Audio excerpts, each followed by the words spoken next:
ভাইয়া, বেশ জাঁকিয়ে শীতটা পড়েছে। হ্যাঁ, কি বলো? তা দিনকাল সব কেমন চলছে? তা ভগবানের আশীর্বাদে ভালোই চলছে। তবে তোমায় অনেক অভিনন্দন ভাই। সামনের হপ্তাহে তো তোমার সেই মায়াং পাহাড়ের পোস্টিং।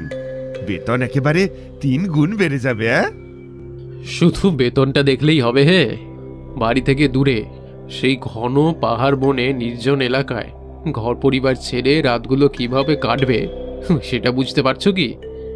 সে তো বটেই, তবে বেশ অ্যাডভেঞ্চারাস একটা জীবন হবে বলো। ভয় আর আনন্দ দুটোরই অনুভূতি একসাথে হচ্ছে, বুঝলে। বলছি, অফিসের তো ছুটি হয়ে গেল তাড়াতাড়ি। ভাবছি একবার তারানাথের বাড়ি থেকে ঘুরে আসলে কিরকম হয়। তাহলে ঠাকুরমশাইকে একবার জানানোও হবে আমার ওই মায়াং পাহাড়ে যাওয়ার ব্যাপারটা। তবে আজকে সন্ধেবেলায় গিন্নির সাথে একটু বাজারে বেরোতে হবে, তাই আজকে আর গল্প শুনতে পারবো না।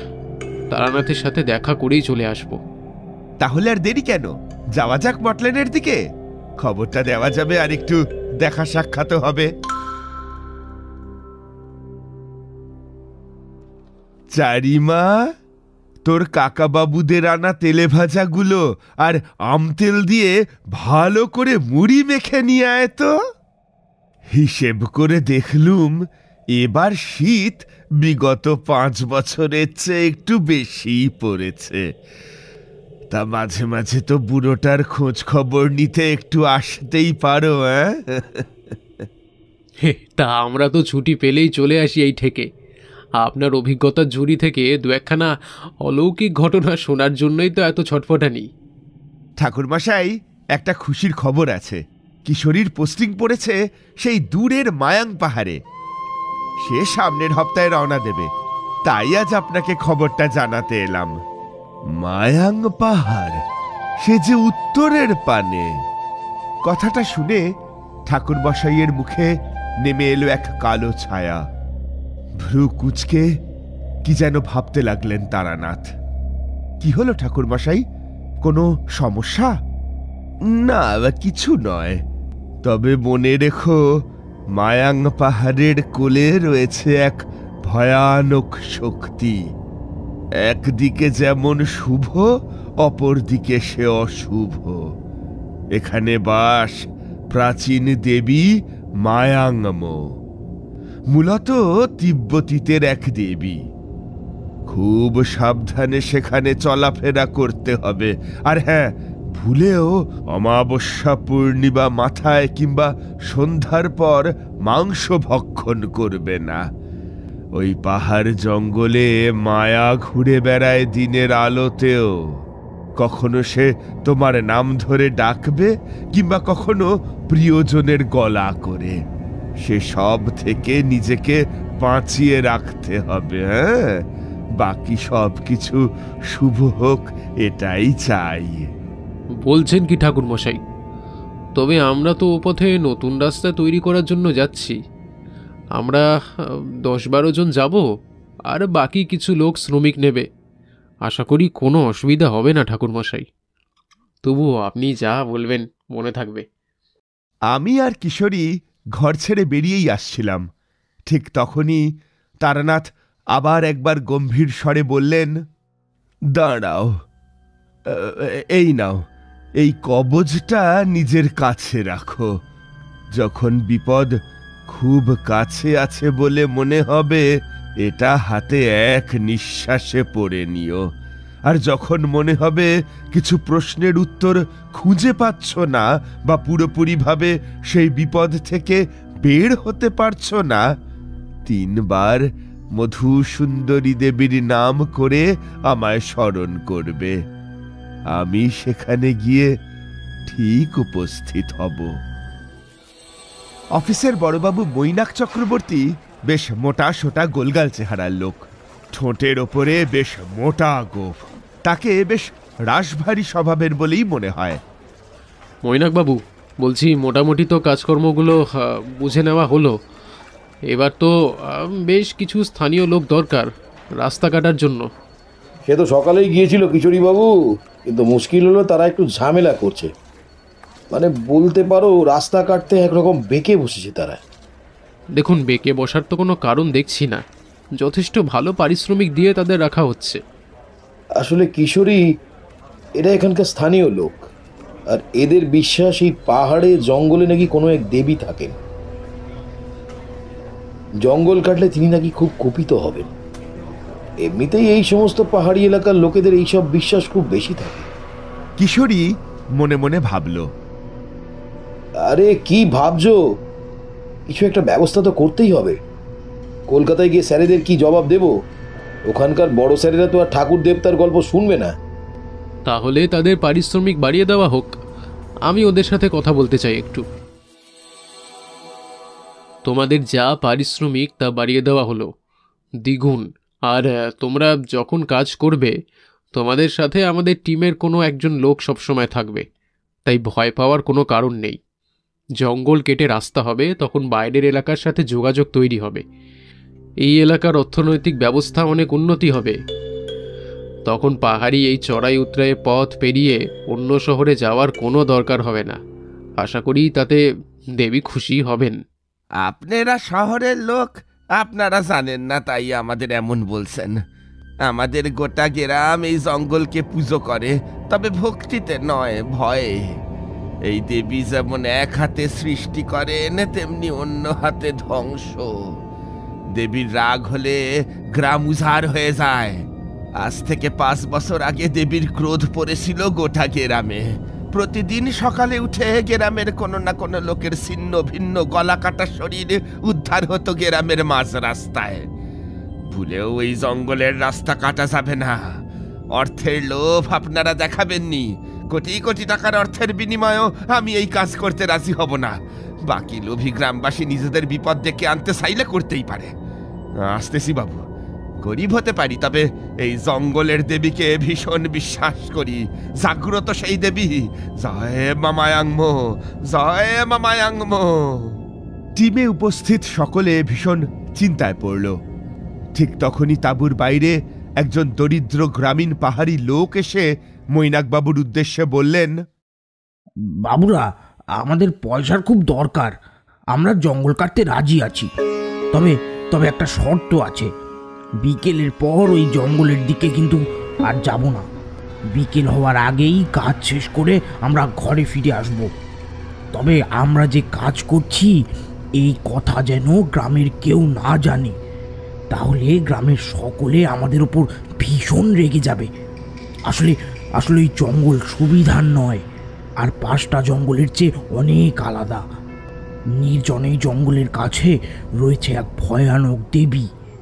নেহাত দুটো অর্থের বিনিময়ে। না না, ঠিক আছে ঠিক আছে, বিকেলের আগেই তোমরা কাজ ছেড়ে চলে যাও গ্রামে। নেই মামার চেয়ে তো কানা মামা অনেক ভালো। যাক বাবা, কিছু তো এগোলো।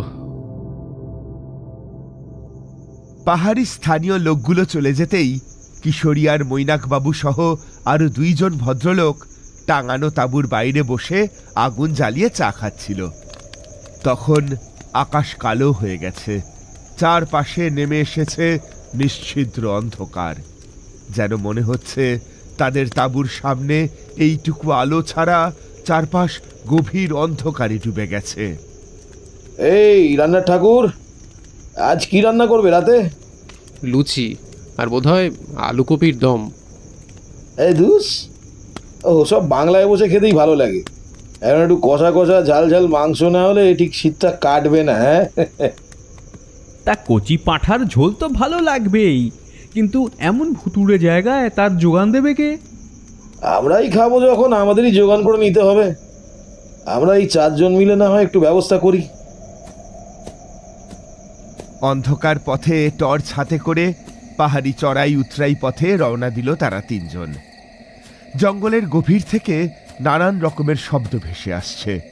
থেকে থেকে কিশোরীর মনে হচ্ছে কতগুলো লাল চোখ তার উপর নজর রাখছে দূর থেকে। কেমন যেন অস্বস্তি হচ্ছে। গাছের আড়ালে ওই লাল চোখগুলো কিসের? ও, কাউকে বললে এখন আমাকে ভীতু ভাববে। আরে ওই অন্ধকারে কালো মতো ওটা কি? একটা ছাগল না? কিশোরী, রমেশ বাবু, শিগগিরই এসো। এই যে একেবারে মেঘনা চাইতেই জল। চুপচাপ ছাগলটাকে নিয়ে কেটে পড়ো। গলায় জবা ফুলের মালা আর কপালে সিঁদুর দেখে মনে হচ্ছে বোধহয় কোনো দেবতার উদ্দেশ্যে উৎসর্গ করা। আমাদের কি ছাগলটাকে ধরা কি ঠিক হবে? আরে ধুস, হয়তো উৎসর্গ করে ছেড়ে দিয়েছে। এইসব চিন্তা করতে গেলে হবে না। আজ রাতটা যা জমবে না।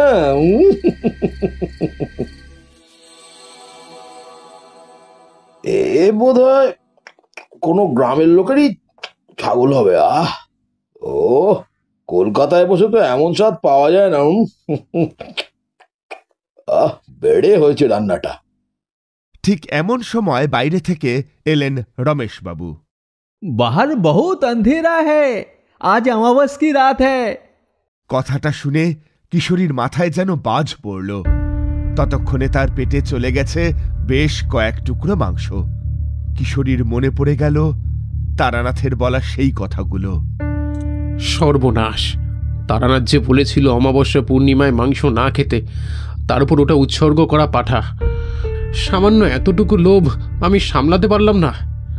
কি হলো কিশোরী বাবু, কি এমন চিন্তা করছেন? পাতে খাবার নিয়ে কখনো ভাবতে নেই। সেদিন রাতে ঘুমিয়ে কিশোরী এক ভয়ঙ্কর স্বপ্ন দেখে। সে দেখে হাঁটতে হাঁটতে সে পাহাড়ের একদম ঢালে চলে গেছে। চারপাশে একটাও জনবসতি নেই। সমস্ত জঙ্গলটা সাংঘাতিক রকম নিশ্চুপ। বাতাস যেন ভারী হয়ে রয়েছে সেখানে। বারবার কিশোরীর মনে হচ্ছে ঘন জঙ্গলে কোনো গাছের পিছন থেকে বারবার তাকে যেন কেউ দেখছে। কিশোরী হঠাৎ খুব জোরে চিৎকার করে ডাকতে চাইল তার বাকি সঙ্গীদের, কিন্তু তার গলা দিয়ে এক ফোঁটাও শব্দ বের হলো না। প্রচন্ড জোরে ছুটতে ছুটতে কিশোরী সমস্ত জঙ্গল বরাবর ঘুরতে লাগলো। আর ঠিক তখনই সে দেখতে পেল কোত্থেকে যেন অসংখ্য কালো কালো পাঁঠা তার দিকে এগিয়ে আসছে ভয়ানকভাবে। নিরীহ প্রাণী তারা মোটেই নয়, বরং প্রচন্ড ক্ষিপ্ত হিংস্র জন্তুতে পরিণত হয়েছে। সাথে সাথে সমগ্র জঙ্গল জুড়ে শুরু হয় এক ভয়ানক নারী কণ্ঠের অট্টহাসি।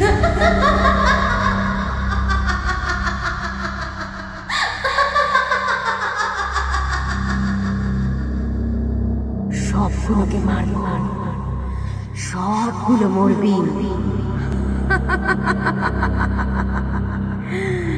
রক্ত, গাঢ় লাল রক্ত।